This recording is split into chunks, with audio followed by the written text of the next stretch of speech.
వెలుగు విషయానికి వస్తే వెలుగులో కూడా దాదాపుగానే మనం మాట్లాడుకున్న మాటలే ఉన్నాయి. సో హైలైట్ ఏంటంటే ఇది మళ్ళా సెంటిమెంట్ రాజకీయం. ఇక్కడ చూడండి, బతకడానికి వచ్చిండు ఉరికిస్తా, నేను నికాల్సైన తెలంగాణ బిడ్డను. అరికపుడి గాంధీ లెక్క కృష్ణా జిల్లాలో పుట్టి హైదరాబాద్కు బతకడానికి రాలేదు. హైదరాబాద్ గడ్డ మీద పుట్టిన అరికపుడి గాంధీ ఆంధ్రాలో పుట్టి మా దగ్గరికి బతకడానికి వచ్చిండు. అందుకే ఆయనకే అంత ఉంటే నాకెంత ఉంటుందో చూపిస్తా. చర్యకు ప్రతిచర్య తప్పకుండా ఉంటుంది. హైదరాబాద్లో గాంధీని ఉరికిస్తా అన్న బీఆర్ఎస్ ఎమ్మెల్యే పాడి కౌశిక్ రెడ్డి. ఇక మమ్మల్ని రెచ్చగొడుతున్నారు. రాష్ట్రంలో ఇంకా ఆంధ్ర పాలకుల తొత్తులు ఉన్నారు, వాళ్ళే మమ్మల్ని రెచ్చగొడుతున్నారు. మా క్యాడర్ స్థానం కోల్పోతే మా చేతిలో ఏమీ ఉండదు. ఏపీ సీఎంగా చంద్రబాబు గెలిచినాక బీఆర్ఎస్ వాళ్ళను తెలంగాణ బాధలు రెచ్చగొడుతున్నారని చెప్పి వినయ్ భాస్కర్ బీఆర్ఎస్ మాజీ ఎమ్మెల్యే. మళ్ళా ఎప్పుడైతే వీళ్ళు అటెన్షన్ డ్రాగ్ చేయాలనో తెలంగాణ ప్రజల్లో మళ్ళోసారి ఆందోళన క్రియేట్ చేసి ఇక కేసీఆర్ అయితేనే దీని నుంచి బయటపడేయగలుగుతారు, కేసీఆర్ ఒక్కడ ఉద్యమకారుడుగా అని చెప్పి ఒక చిత్రీకరించేటువంటి ప్రయత్నంలో బీఆర్ఎస్ పార్టీ చేస్తుంది. ఎక్కడ ఆవగించేంత అవకాశం ఉన్నా కూడా ఆంధ్ర తెలంగాణ సెంటిమెంట్ రెచ్చగొట్టి గత 10 ఏళ్ళు పరిపాలించిన Telangana BRS party TRS party ఇప్పుడు మళ్ళీ తెలంగాణ ఆంధ్ర సెంటిమెంట్ రెచ్చగొట్టే ప్రయత్నం చేస్తోంది.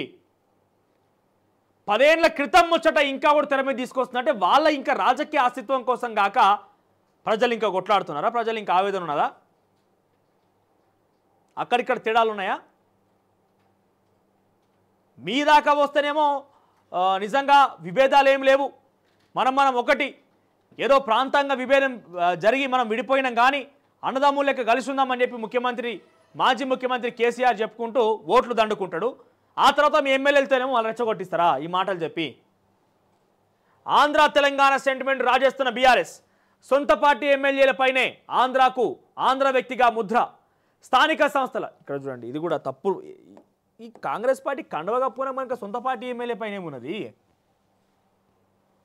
ఎంత చిల్లర రాజకీయం అంటే నిజంగా చెప్తున్నా, ఒక పిఎస్సీ కమిటీ చైర్మన్ పోస్ట్ కోసం ఎంత చిల్లర రాజకీయం చేయాలనా? ప్రజలు మొత్తం గమనిస్తూనే ఉన్నారు, అంతా గమనిస్తూనే ఉన్నారు. కాంగ్రెస్ పార్టీ విషయంలో ఏ స్థాయిలో అయితే గతంలో ఎన్నికల నేపథ్యంలో ప్రజలు ఆశలు పెట్టుకున్నారో ఒక్కొక్కటిగా చెట్టు మండలు మొత్తం రాలిపోతున్నాయి.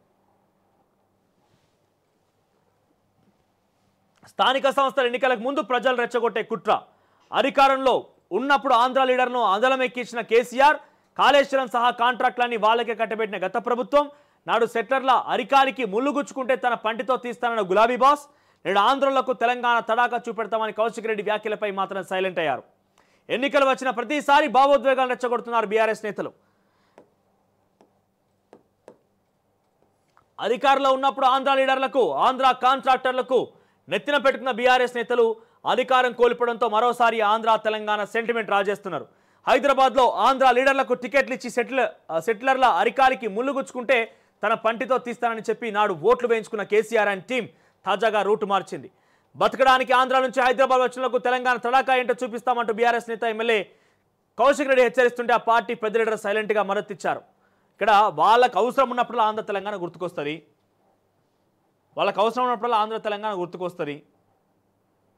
ప్రతిసారి వాళ్ళకి అవసరం ఉంటేనే గుర్తుకొస్తుంది. కానీ ఇక్కడ సంపదని అప్పనంగా మీరు ఆక్రమించి మీరు కమిషన్ దండుకొని మీకోసం, మీ స్వార్థం కోసం మెగా కృష్ణారెడ్డి లాంటి ఒక మెగా కంపెనీకి ఇచ్చినటువంటి సందర్భంలో అప్పుడు ఆంధ్ర తెలంగాణ సెంటిమెంట్ గుర్తురాలే. అప్పుడు తెలియదా? మీ పార్టీలో 10 ఏళ్ళు అరకప్పటి కానీ ఎమ్మెల్యేగా వ్యవహరించినప్పుడు అప్పుడు గుర్తురాలి ఆంధ్ర తెలంగాణ సెంటిమెంట్. ఇప్పుడు మాట్లాడుతున్నా ఆంధ్ర అని చెప్పి. ఆ రోజు కౌశిక్ రెడ్డి నువ్వు వాళ్ళనే ఉన్నావు కదా, ఎమ్మెల్సీగా పనిచేసినావు కదా, మరి అప్పుడు ఉన్నప్పుడు కేసీఆర్ మళ్ళా షేర్లింగంపల్లి బీఆర్ఎస్ టికెట్ గరికపుడి గాంధీకే ఇస్తుంటే లేదు నేను అసలైన తెలంగాణ వాదిని, మానుకోట్ల ఉద్యమ వీరులపైన రాళ్ళు రుమైనటువంటి తెలంగాణ వాదిని నేను, నా అంతటి తెలంగాణ రక్తం తెలంగాణ వాదమున్న వ్యక్తి ఎవరు ఉన్నారని చెప్పి ఆయన అడ్డుకొని టికెట్ ఇవ్వకుండా అడ్డుకోలేదు ఎందుకో? ఆ రోజు ఏం చేశారు? లేదు కాలుకు ముళ్ళు కూస్తే పళ్ళు బయట వీక్తా అన్నాడు.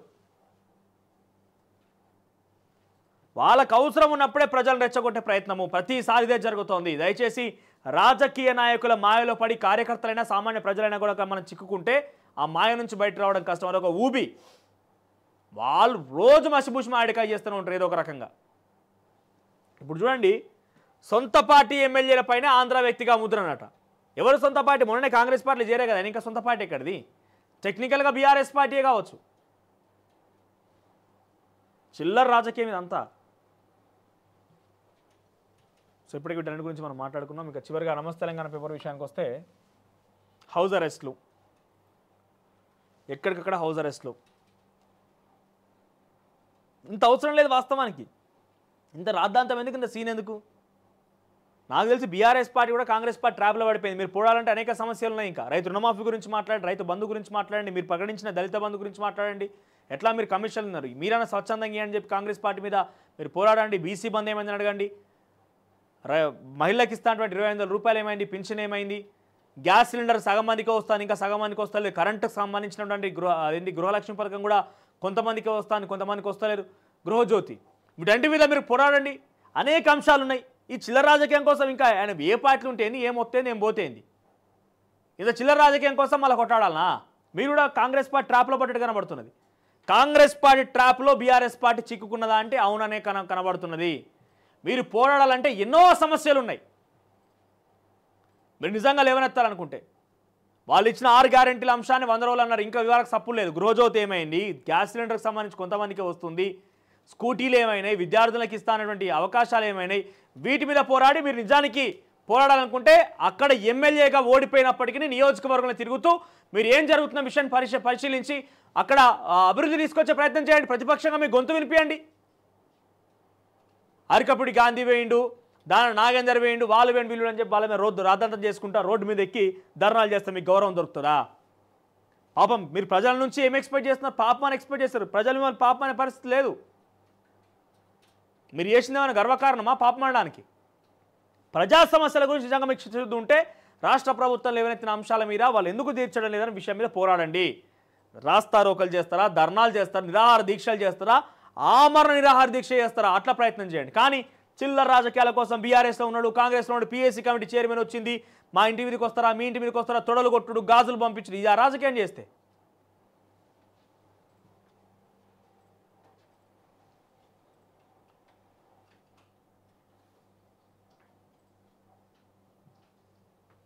ఇంత చిల్లర రాజకీయము గతంలో మునుపు మనం 10 ఏళ్ళ చూసినాం. కానీ గింత దిగజారిపోయి ఏది పడితే తొడలు కొట్టుడు, సంపుతామనడు, చూసుకుందామనడు, బస్తీ మీద సవాలనడు, కొట్టుకుందామనడు. ఎస్, మేమేమంటున్నామంటే యావత్ తెలంగాణ ప్రజానికం పక్షంగా తెలంగాణ ప్రజల యొక్క గొంతుకగా తొలి వెలుగు మీకు ఏం చెప్తుందనంటే, నిజంగా కొట్టాడాలనుకుంటే మీరు ఎప్పుడు చెప్తారో చెప్పండి. Date and time LB stadium fix చేస్తాం మీకోసం. తెలంగాణలో ఆ యొక్క ప్రత్యక్షంగా చూసేటువంటి ఆ వీక్షణకు, ఆ చూసేదానికి ఎవరు జనం వస్తారో వాళ్ళకు ఫ్రీగా ఎంట్రీ ఇద్దాం. మీరు ఎల్బీ స్టేడియంలో అరకపుడి గాంధీ మీరుతో తొడలు కొట్టుకున్నారు కదా, ఎదురెదురు పడి కొట్టుకోండి. కర్రల కత్తుల ఏం కావాలో మీ ఇష్టం తీసుకొచ్చుకొని దాడి ఒకరి మీద ఒకరు మీ సత్తా చూపించండి, మీ బలాన్ని ప్రదర్శించుకోండి. కానీ మీరు మాటల ద్వారా రెచ్చగొట్టి బీఆర్ఎస్ కార్యకర్తలను, కాంగ్రెస్ అరకపుడి అనుచరుల మీదకి, అరకపుడి అనుచరులని బీఆర్ఎస్ కార్యకర్తల మీద మీరు కొట్టుకొని ప్రజలు నాగం పట్టించే ప్రయత్నం చేస్తే అసలుకే కొంత ఇబ్బంది తలెత్తుతుంది. ఎల్బీ స్టేడియం బుక్ చేయమంటే చేద్దాం, లేదా గచ్చిబౌలి ఇండోర్ స్టేడియం బుక్ చేయమంటే చేద్దాం. మీరు ఏం తీసుకొచ్చుకుంటారో తీసుకోండి. దాని నాగేందర్ని, కౌశిక్ రెడ్డిని, అరకపుడి గాంధీని వీళ్ళందరూ నలదోల్దాం. ఇక కొట్టుకోండి మీ ఇష్టం ఉన్నట్టుగా అని చెప్పి. ఇటువంటి రాజకీయాలు వద్దు. ఇది కాదు ప్రజలు మీకు ఎంత నెలకు సుమారుగా 4-5 లక్షల జీతాలు తీసుకుంటారు. ఉత్తైన ఏం పని చేయకపోదుకుంటారా? మీకు బాసులు ఎవరు? ప్రజలే మీ బాసులు. వాళ్ళ చేత పని చేయించుకోవాల్సిన పరిస్థితి మీది. ఎక్కడో హుజరాబాద్ ఎమ్మెల్యేకి వెళ్ళిపోయింది, నువ్వు పార్టీకి ఎల్పీ లీడర్ కాకపోతే, పార్టీకి నీకు పరిస్థితి పదవి లేకపోయి, ఏం లేకపోయి, ఎమ్మెల్యేగా ఉంటివి, ఎవరిని పడితే వాళ్ళు ఆరోపణలు చేయబడితే హుజరాబాద్ ప్రజల్ని కానీ మొత్తం గాలికి వదిలేసి వస్తేవి. హుజరాబాద్లో ఏం జరుగుతుంది? హుజరాబాద్ ఏమైనా సమస్యలు ఉన్నాయా? జమ్మికుంట మున్సిపాలిటీలో ఏం జరుగుతుంది? ప్రజలు ఏమైనా ఇబ్బంది పడుతున్నారా? వారికి ఏ రకంగా సేవలు అందించాలి, ఏ రకంగా అభివృద్ధి కార్యక్రమాలు తీసుకుపోవాలి, ఏ రకంగా నిధులు తీసుకురావాలి, ఆ విషయం ఆలోచన చేయి. లేదు యావత్ తెలంగాణ ప్రజల గురించి మాట్లాడతా అంటే రైతు రుణమాఫీ గురించి మాట్లాడు, రైతు బంధు గురించి మాట్లాడు, ఇవన్నీ మీద సమస్యల మీద పోరాడాలి. కానీ తొడలు కొట్టి మెడలెత్తా, కొడతా, సంపుతా ఈయన మాటలు. ఇక ఇవి మొత్తం మీద ఈరోజు హైలైట్స్గా ఉన్నాయి. ఇది రోజు గుడ్ మార్నింగ్ తెలంగాణకు సంబంధించిన అంశాలు. సో రాష్ట్రంలో రాజకీయం మరోసారి వేడెక్కినని చెప్పవచ్చు. కానీ ఇది ఆంధ్ర తెలంగాణ సెంటిమెంట్ రెచ్చగొట్టే ప్రయత్నము. ఎవరు కూడా దయచేసి ఆ సెంటిమెంట్లకు పడిపోవద్దు. ఇది ఒక ఊబి, బీఆర్ఎస్ పార్టీ చేసేది ఒక మాయ. మళ్ళోసారి రెచ్చగొట్టాలని ప్రయత్నం చేస్తోంది. కాంగ్రెస్ ట్రాప్లో బీఆర్ఎస్ పార్టీ పడ్డది. అనేక సమస్యల్ని కొట్టాడాలంటే, కానీ ఆ సమస్యల నుంచి మొత్తాన్ని డైవర్ట్ చేయడం కోసం కాంగ్రెస్ ట్రాప్లో బీఆర్ఎస్ పడ్డది. బీఆర్ఎస్ పార్టీ లేనిపోయిన అంశాల మీద కొట్లాడుతున్నది. ఇది బీఆర్ఎస్ పార్టీ కార్యకర్తలు కూడా చెప్తున్నాం, బీఆర్ఎస్ పార్టీ నాయకులు కూడా చెప్తున్నాం. దయచేసి ప్రజా సమస్యల గురించి, ప్రజా ఎదుర్కొన్నటువంటి విషయాల గురించి లేవనెత్తే బాగుంటుంది. ఇక మరొక అంశం, వేర్ ఈజ్ కేటీఆర్? మళ్ళీ అడుగుతున్నాం, ఎక్కడున్నారు కేటీఆర్ గారు?